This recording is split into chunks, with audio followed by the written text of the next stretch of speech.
troops in Sri Lanka handed tokens on Monday to people queuing for petrol amid a severe fuel shortage in the nation battling its worst economic crisis in 7 decades. While schools shut in Colombo and public employees were asked to work from home. With its foreign exchange reserves at a record low, the island of 22 million is struggling to pay for essential imports of food, medicine and most critically, fuel.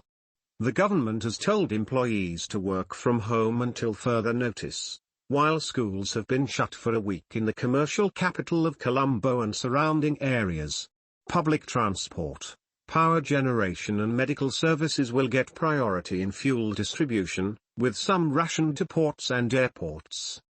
A team from the International Monetary Fund is visiting Sri Lanka to hold talks on a $3 billion bailout package.